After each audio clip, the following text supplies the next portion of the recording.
All right, what is going on? I'm here in beautiful Mexico in the morning, and I am joined by an amazing friend, Valentin.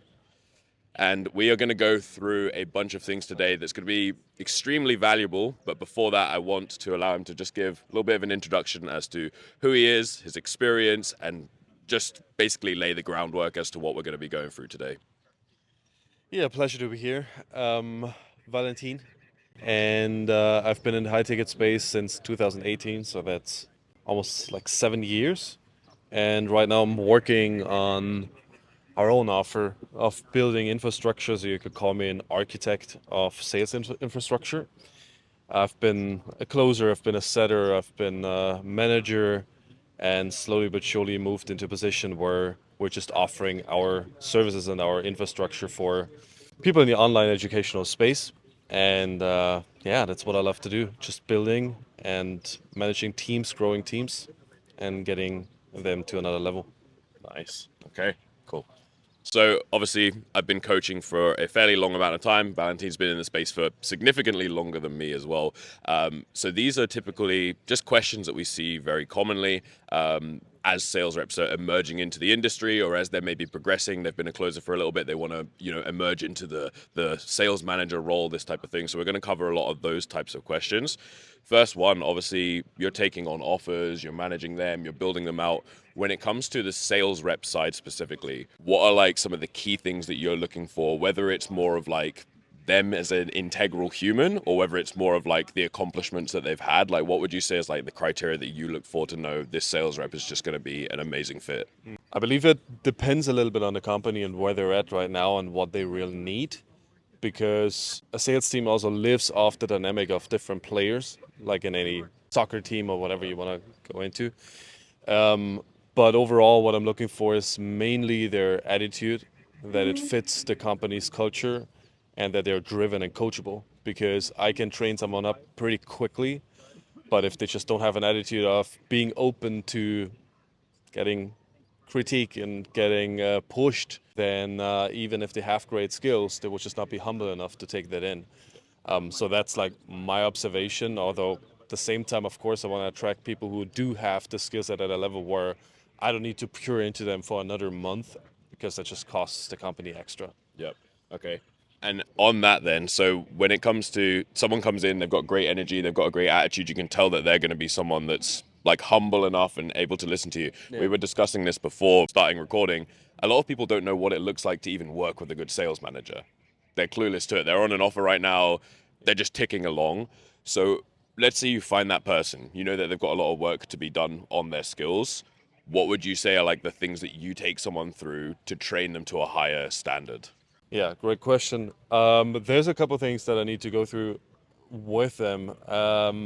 Typically, like everyone has like a different kind of background in their sales training, and depending on like how much they've done before, typically I have to just eliminate a lot of bad habits. Okay. I don't know if you've observed the same thing, but I feel like it's way harder to unlearn things that are wrong than teaching someone something from a scratch. And that's why I have a tendency of going more towards people who don't have like a backlog of like 5 different sales trainers and having done this and this and this, because typically what happens is they just add more stuff to it, trying to fix a problem, but they actually get confused and they overcomplicate sales. So I look at like where they're at, look at their habits, and I focus on eliminating that one big problem that they're having, and I'm gonna fix that until I move on to anything else, which Okay. is annoying for them. But I just go like with one big bottleneck in business in general that I'm gonna address. Before that, I'm not gonna even move forward, Yep. right? And then I have an onboarding process that I walk people through so that they very quickly get adapted to the new offer. They just understand what it's all about. It's like a program basically for every offer that I'm on that they need to run through. And then they need to show me what they've learned and how they execute on that. And before that, they don't even get on a calendar. Okay. How do you go about that? Should we have a little bit more dialogue about that? We can. Because It's I up would to just you. love I to. don't mind. Yeah. Because like I don't even know how you do things, Yeah. so I don't know what would be your typical approach. Like when you have a new rep coming on, they have a background in whatever. Yep. What are the first steps that you walk them through? Yeah. So for me, I've worked with a lot of like the young dudes with no sales experience, and then they rise to the top every time. So like I'll take on a setter and they're doing thousands of dials on a power dialer. They're doing like the 14-hour days. And that only came because I look at like life as opportunity cost constantly. Like every single minute that you waste within the present dictates like the results you're gonna have in your future life. So that's really like my main focus to begin with, to be honest. Is like it's less of like I'll do core reviews for them and whatever, right? That type of dynamic. But it's more of like the opportunity cost and really getting clear on like who they want to become, what are their goals as a human being, what drives them in the first place, how do they vision their life in 6 months from now, 1 year from now, and we can reverse engineer that a little bit as well. But I try to just create that like warlike culture. So whenever I take over a team as well, I'll do like little things that just create like this weird camaraderie. So like if someone forgets to do something, I'll post their photo in Slack. Everyone has to reply clown emoji underneath it. But it brings everyone together in like a weird kind of military way. So I always start with that. I think most people, like what we said, haven't been around like true leaders. And then as a result, they're just going to half-ass the work that they do. I'll instill that in them first, where it's like, hey, like you're not going to be on this team unless you are like so committed to this, because you know by as a byproduct of being so committed to this, you're going to become like a different human being at the end. So it's always that to begin with. And like what you said, yes, some of the experience, especially depending on the offer. If I take over a massive offer, I'm going to look for someone that at least knows what they're doing to a decent standard. But I don't mind taking on someone that's got very little experience. And I think that's a key thing, is like a misconception that people think, I need to get all this experience first, and they're like, they feel like they're lost in this limbo of like, well, I don't have the experience, so how can I get the experience? Realistically, we've both said here, it actually just comes down to you and your energy and how you show up. So on that, like where we could piggyback off of that is like, what do you think? Because I've seen some of your Facebook posts kind of talking about this. What do you think is like the things that people should be doing to become almost a better person? Because ultimately we might take them on just because they've got no experience. They've got no experience in sales, but they've got that feeling. So where do you think that feeling comes from? It's interesting because like what you just described of giving them clarity or the opportunity cost and what they're losing if they don't take action. Like what I do is like maybe to add on to like the last point, it's like I forgot about saying that I usually run them through like test days, and that kind of leads to that question too. So I have like a performance improvement plan, but I run everyone through that who's new on my team. So I have like 14 days of like, could call it like a hell weeks, right? Yeah, Two yeah. hell weeks, and that just forms them. It also shows me how capable they are to work under pressure. And I believe the best people I had worked with, they have a background of some sort of hardship in their life. So maybe they've been in the military or they've been just having a tough fucking life, but they're having stories that they can tell. And for some reason, I feel like their impact is just way higher, even if they're tactically not very good, because there's just weight in what you're saying. There's just weight on the words that you're choosing. And that's something that you cannot train. Like you can have the most skilled tactical person in front of you and they're asking the exact right questions, but people don't believe you and people feel the energy is off. It's just not congruent. And if you have someone who went through a lot of shit, but they have no skills, I can give you the skills, right? It takes maybe like a month, but like that person that you became, that's something that nobody else can do for you. So live your fucking life.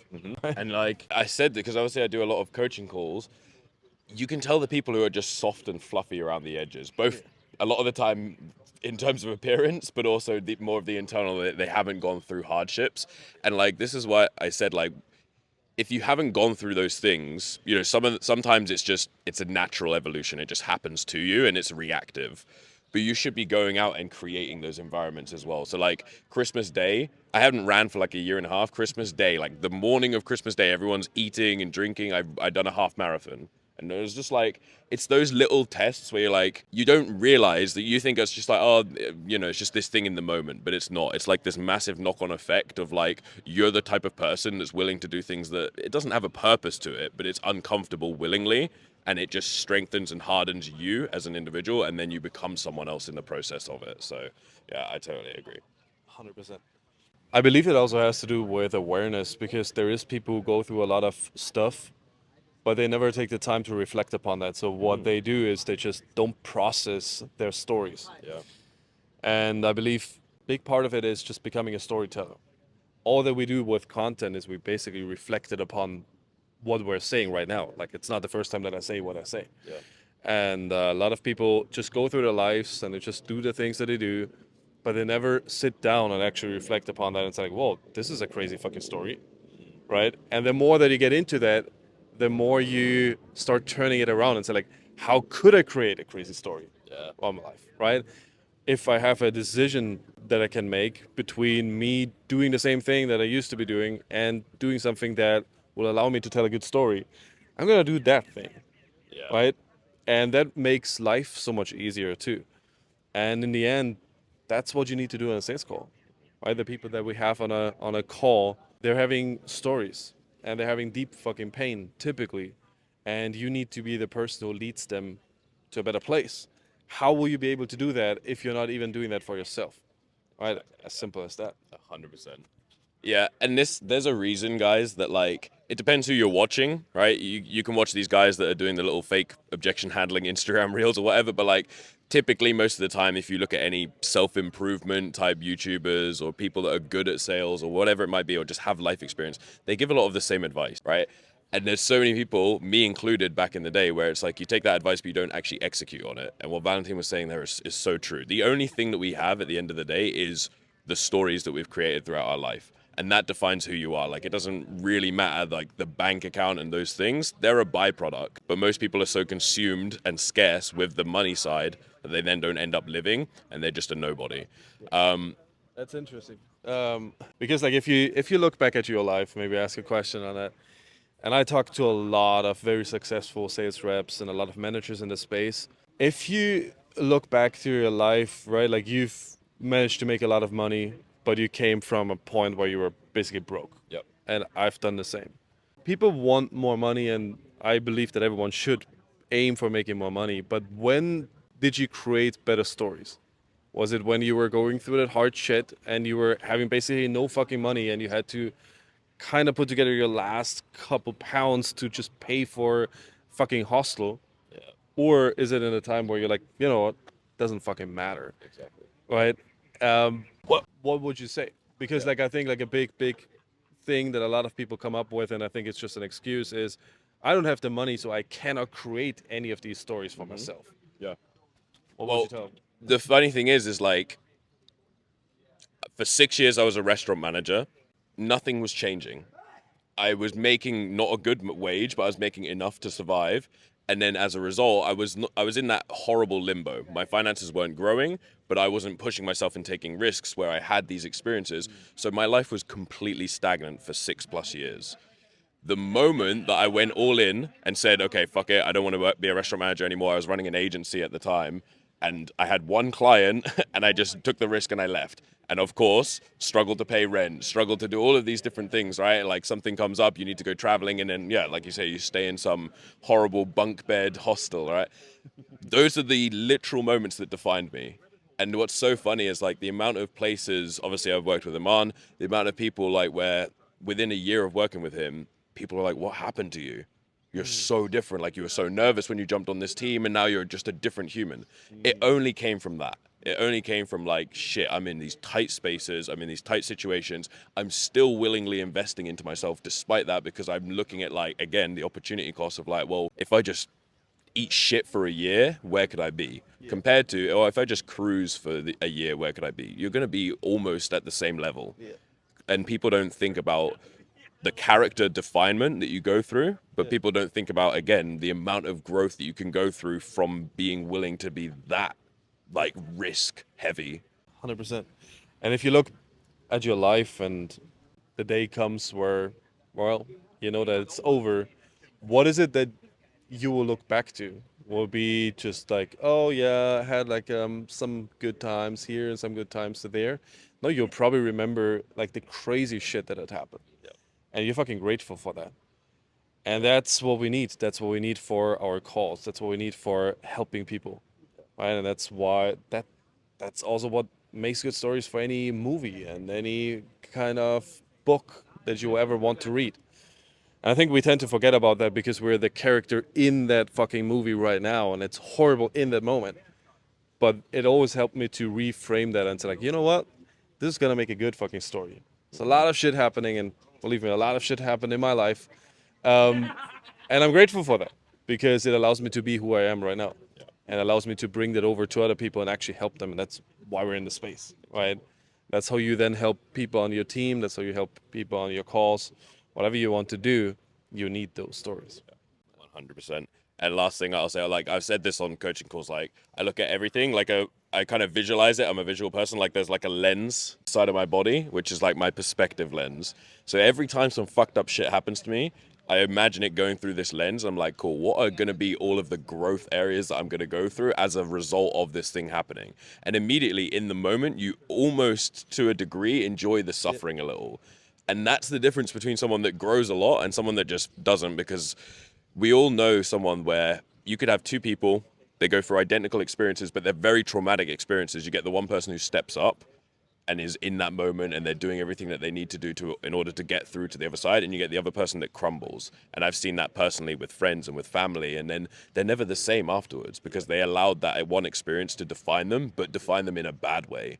And that's really the key. And I've seen like a lot of memes or whatever recently of like, oh, when you buy a mentorship or a course and the first module is around mindset, it's because everyone's fucking weak. You actually need that, but you think that you're waiting for like this magic pill of like, oh, this is how you're going to make 50K in sales. It's not going to happen because you have zero life experience and you don't have the right perspectives towards everything that's happening in the moment. Even if you got on an amazing offer and you were taking 10 calls a day, you're going to fuck them all up because you're going to get burnt out. You don't have life experience. People won't resonate with you. And you're just going to be so incompatible for that thing. But someone else would have made a shit ton of money. So that's why I focus so much on that stuff. 100%. It's like all these reframes that you want to learn, right? And all these objection handling frameworks. Who gives a fuck? Like, if you cannot even reframe your own fucking story, how would you be able to do it for anybody else? So if you cannot look at your own life and say like, hey, there's value in this, there is lessons in hardship. Well, you will definitely not be able to do that with someone else's reframes. So start there, right? And everything will be fucking easy. 100%. I think last thing we'll say on it is like, this is the thing that I try and hammer in so hard. It's like, you want to be able to overcome the objections, but they're still all within inside of you. So there's two sides to it. It's like you have to deal with it yourself, but also there's a piece of you that just believes it anyway. And that whether, even if you say the right words, they will feel that like you kind of understand them, and then you're never going to overcome it. Okay, so one, I guess, kind of hot topic that I think will be good for us to talk about is the progression into sales management specifically. I want to just get, I guess, your viewpoints on when it is right and when it isn't right, but also what you feel like someone should have, I guess, accomplished, but also like skill sets and things that they should know and learn in order to actually land into that role and be a good leader. Because me and you have both seen it, is like you take over an offer, there's maybe a sales manager on there, or they've had one in the past or whatever, and they were really just managing the status quo. They were doing nothing. And that's most of the space. So then a lot of closers don't even know that that's their reference point. They become a sales manager and they just emulate what they saw from another shit sales manager. And it's just this cycle of mediocrity. Yeah, it's a huge topic. We've been talking about that a lot. And I've talked to a lot of reps, a lot of managers recently about that topic because it almost seems like it's the new hot thing to become a sales leader and become a manager. And I honestly believe that the majority of people will be way better off in a closing role. And to be honest, I struggled with that transition a lot myself. And it was not even something that I wanted per se. It was more something that I got pushed into. And I believe that the best leaders typically don't want to be leaders, but they feel like they have to do it because someone needs to step up. Because at the end of the day, if you look at it on paper, you will probably make less money if you're a good closer. You will have all the blame and all the responsibility on you. And the only reason why people want to make the transition is that they believe it's easier. And that's a bad reason to step up into leadership because that's the example you will give. unfortunately, that's like you said, it's just what we see in the space. So how would you know any better? But for me personally, like the qualification of being a manager, it has nothing to do with closing. You should be a good closer, and you should have been in a position where you say, hey, I exhausted this part of my life for me personally. So I don't believe that you should just hit like a certain amount of money as a closer. You should just get to a point where it's like, you know what? There's just nothing more that I can learn here. Like I could do it, but it almost feels stupid to do it again and again and again and again and again. It makes sense for me to just give my knowledge to other people and to take care of the whole offer, because it's not just training people. It's a lot of data, right? More than anything else. And it's actually, if you do it in the right way, in my opinion, you build something. You don't just maintain things. You don't just make sure that people show up and that they're motivated and that they just take the calls that are on their calendars. You really want to progress. You really want to scale the company. So you're such an essential part of the business that a lot of people completely underestimate. Yep. It's hard to explain it. Like, when do you really reach the point in it? I cannot tangibly describe like when you reach the point, but for you personally, I think you have to really be honest with yourself and ask yourself like, did I did I reach the point where I got everything out of closing? And for the majority of closers, Yeah. that they have not reached the point. They just feel burned out. They just feel tired of it. And that's where I would say you need to change your perspective again. You need to reframe the way that you think and go back at it and stay in the trenches. Yep. Right? Like, honestly, management will not make it easier for you. It will just be way harder if you do it right. And what will happen over the next years, I'm convinced, is it will be way harder for managers to stay in the position that they're in, because just maintaining the current status of the team is just not enough. Yeah. And there's too many tools that make management also easier. So if you're not a builder, who needs you? Yeah. Right?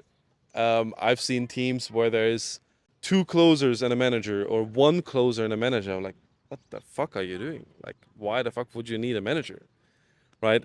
Insane stuff that is going on. And I believe people just don't really know what their role is there for. Yeah. And it's a classic example of like when you jump on a sales call and they list all of the different things they've tried. Oh, I tried ecom, I tried fucking Amazon FBA, I tried YouTube automation, I tried this. Oh, and what timeline? Like within the last year.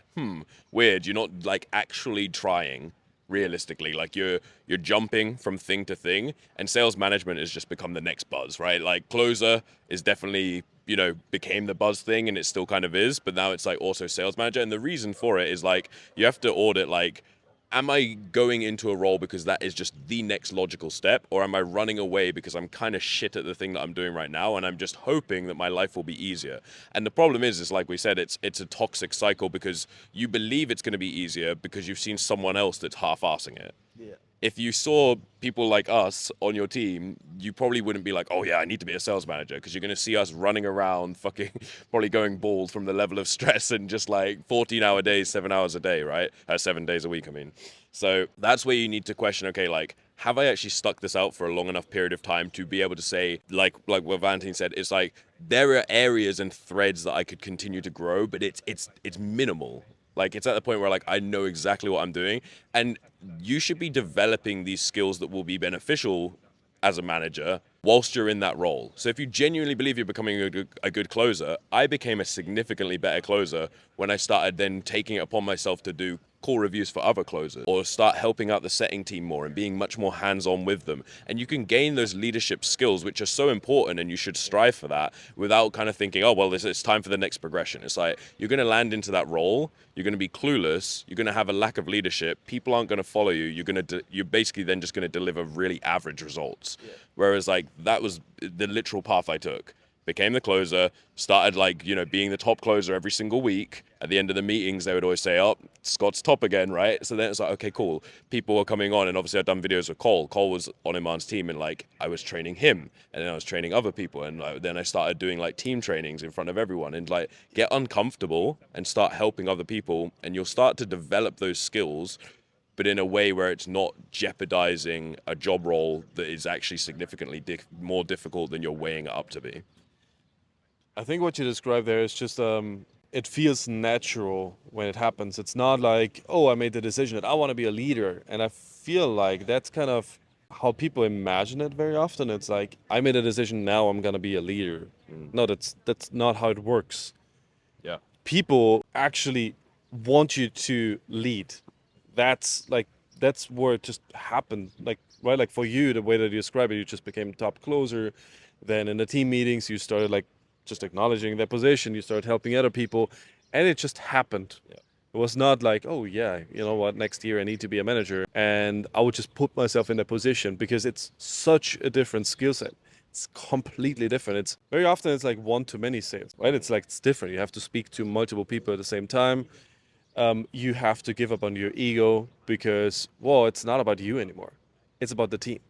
So there's so many disadvantages of this role too that people don't want to see because it just looks great. If you have a terrible manager who's just watching a couple calls and gives you feedback that is also shit, then you're like, well, I can do that too, right? But that's not how it's supposed to be. And what it will do is it will just keep on destroying the culture in this industry where people say like, well, all these people are so entitled. I see so many managers posting about that, blaming sales reps all the time. I'm like, well, if you would do your fucking job better, then we wouldn't have the fucking problem. Instead of you writing a stupid post about that, how about you go back to your team and you just eliminate these fucking cultural problems, which is a big part of what you're supposed to be doing as a manager, right?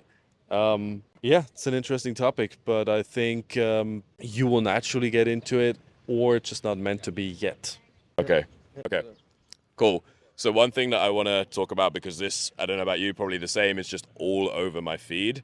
It's the way that sales is going, right? You have to understand that social media is just there sheerly to take your energy and take your attention.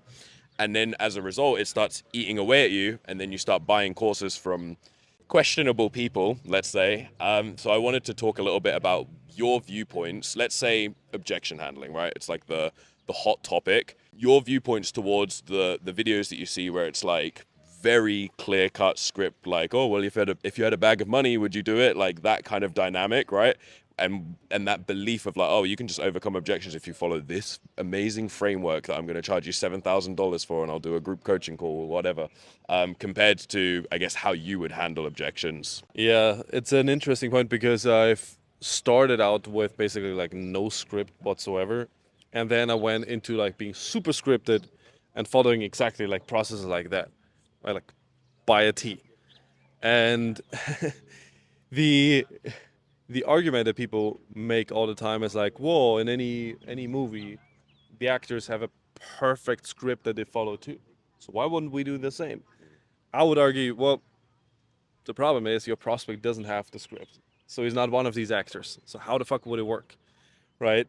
And I think what we need to remind ourselves of is a lot of these things are great for marketing, right? You can quickly roll out like the same fucking frameworks and you just catch people's attention and they get hooked by that. It's like, whoa, it's fucking easy. I just need to write it down, memorize that, and I get on a sales call and we'll just close deals. Yeah. If it would be that easy, everyone would fucking do it. So it's marketing to hook you and to get you into it. But the reality is, the people you will speak to, they have emotions, they don't have a fucking script. So it's not like a scene in a fucking movie. You have to really deal with what's going on in the room right now. And it will not work like that.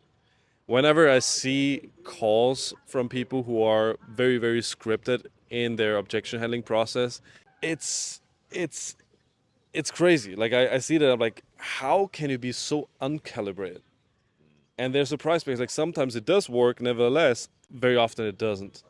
And they just hang on to like the 25% that it does work. They're like, well, it's just bad luck then if it doesn't. But it's just stupid because everything that we talked about before bleeds into your words and you stole those words from somebody else. It's the story of someone else, right? You use these reframes because someone brought that up and maybe they had a story about that and it does have meaning and it works for them. I know sales trainers who use very specific frameworks and it sounds very authentic. It sounds very real and believable because of the person they are. But if someone else uses it and they're like 20 years old and they've never experienced any of those things that he talks about in those reframes, it will just not click. People just don't believe you. And congruency is something that people can feel. And if it's just off, they will just simply not trust you. Yeah. And that was amazingly said in the sense of like, there's always going to be some people that close from it, right? But they were probably going to close from the most minimal of pushing in the first place. So like that doesn't really weigh up the like, oh, this is the thing that I should be doing, right? You're actually losing a ton by doing it. And the other element is like, it might work here and there on some poor soul that's never been on a sales call in their life and they're just kind of like feeling a bit pressured. But like, you cannot jump on a call with someone that's got any level of life experience or business experience and start hitting these lame little objection handling lines of like, oh, if you had a bag of money, would you do it? Or like, oh, have you ever been skydiving? Like, this is what it's like right now. It's like, and then I hear people like give that feedback. It's like, oh, I was trying to do the skydiving analogy and it felt weird. It's like, no shit. Like, it's this. Firstly, it just sounds ridiculous, but like, you don't relate to it in any way either. And then you're trying to use it on someone who's high level, who needed an authentic conversation. And this is the misconception of like, as well, I hear a lot. Oh, you know, B2B sales is so hard because, you know, they've got all this life experience. So I don't know how to challenge them, but like, they're in the same place, but they just needed a real natural conversation. Just like the person who has no money, they've got a level of money that they're not happy with, or whatever it might be. They've got systems that are breaking down in their business, whatever it might be. They're striving for that next level. But because you're so like in your own head and don't even have your own self-worth, you never are able to have that connection with them. And then you're basically just insulting them by laying out some, I'm not going to name names, but laying out some crap little objection handling lines you saw on an Instagram reel at some point. So I feel like what you just really got me to realize is people play roles on calls. And that is the actual issue. And I think it comes from just being maybe insecure about themselves. So, like, if you're insecure about yourself, you need those scripts, you need those word tracks because it allows you to step into maybe like another version of you for a bit. The problem is, and it's like the advice that nobody wants to hear, authenticity is really what fucking sells. Like, the more real you are, the easier it is to sell people. But if you haven't found yourself, because there is no stories, there's nothing that you can fall back on. Where it's like, you know what, I've done this, I've done that, I've done that. I went through this shit, and I helped myself in overcoming my own objection back then, and I still did it despite not having the money, despite being fearful. If you've never done that, then you're so insecure about leading someone else through that fire that you have to step into word tracks from someone else who's done that. But it's just stolen, it's just not yours. Yep. And that's why it feels off, and that's why people don't trust you because they're like, who the fuck are you? Right? And you watch these calls and you're like, top of the call, it's kind of authentic, they're kind of there. And at the end of the call, it's a completely different person. They just jump into like, I'm now the objection handling trainer that I listen to all the time. Fuck, this is so off. If you just go back like 5 minutes, you're a different person. So why the fuck would they give you money? Why the fuck would they trust you with all their savings? It just won't fucking work. yeah. Right? And that's such an interesting point of like, the reason that it feels weird as well is because the prospect feels like you have been wearing a mask the whole time. Like you were actually lying to them. You were one way, and then all of a sudden there's this massive contrast, and they're gonna be both subconsciously and consciously thinking like, "What? Who is this person?" They were like this for 30 minutes, and then all of a sudden they just flipped a switch. I don't know who I'm talking to. And this is the problem. And again, it all stems down to like, in the moment, there might be some things that feel nicer, feel easier to do that. Oh, yeah, I've got my little framework I can run through. Oh, they said I want to think about it. Hold on, let me pull up my document and slide down and find the section for I want to think about it, right? But it's like, you are, again, just choosing the path of stagnation. Like, you're not going to become someone better. And you have to question yourself, like, okay, if I go through the uncomfortability of like not really knowing how to overcome this objection, that's fine. Because like, let's say you can continuously fight that battle for a year. On the other end, you're going to become a much more masterful communicator. You're going to understand people at a deeper level, and you're going to be the type of person that people would want to meet in person, and then they're going to feel your presence and they're going to respect you. And I would question, like, you know, really, like, if we get deep, like, what is the meaning of life? You know, like, you don't want to be that person that's just in the backdrop and no one notices you. And you're going to be that person if you fucking closed for 3 years and the only thing that you've ever done is just follow some words on a script. You've become no one. And if you're anything like us, like, you know, we spend a lot of time working. So if you're spending all of that time working on something that's not even developing you, you've just chosen something to fuck yourself over willingly. And it doesn't feel like you're fucking yourself over in the minute. You're like, well, this is nice and safe, but like you are. And again, it's the opportunity cost. It's like you've chose something that's easy. Your life's going to become harder in the long run. You're going to be someone that's just unrecognized. Like no one will recognize you. Yeah. I think I have a good analogy out of the books for that. It's not from a framework or anything that I learned, but it's like, let's say you meet someone in your personal life and you learned all these pickup lines and all these ways on how you handle the situation so that you get the girl, right? You get the boy. How will the relationship look like 1 year in? Where they just got to know you as this person that you pretended to be. And you have to put on that mask again and again and again and again and again. And you actually don't even know who you are anymore. Yeah. And you why have would to you play wanna the fucking do role. that?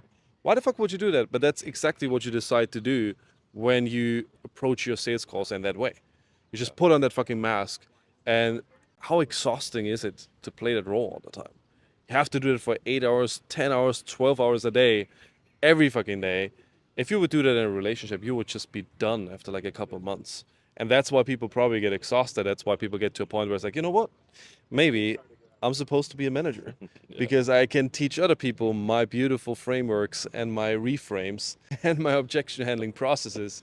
But I don't want to do it myself anymore because you've never been yourself and you actually suck at what you do. Yeah. And again, going deeper on it, like, wouldn't you want to be the kind of person that is just loved for who you are? But most people are not living that type of life. Most people feel like, oh, well, I can't say this to them. I can't do this. I can't act this way. So I'll just be this type of person instead. Or, I'll put on that mask. But it's like, you're just going to live an unfulfilled life.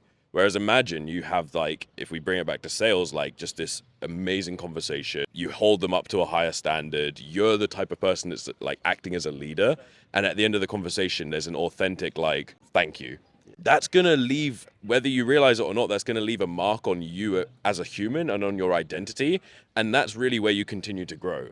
And it's like, that should be the thing you strive for. Human connection is a beautiful thing, but you can't do that if you're just the person that is never pushing in any way and you're just relying on frameworks. So, okay, cool. Well, that was amazing. I always appreciate talking to you, and it's good to be able to document it and have other people go through that as well in some of the life lessons and things. So, I guess if people want to find you, I'll pass it over to you. If people want to find you, is Instagram going to be the best way? Just again, like what we were saying, there's unfortunately not an abundance of people that actually know what they're doing within the sales space.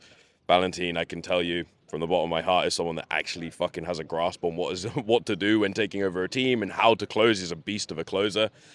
So yeah, you want to start surrounding yourself with the right types of people. So yeah, how can people kind of stay in contact with you? Yeah, best you find me on Instagram under I am Valentin Junger. I'll put it in the description. Just put it in the description, yeah. Thank you so much, man. Okay. Appreciate you, brother. Right. Boom. Done. That was actually fun. That was sick. Appreciate you, bro.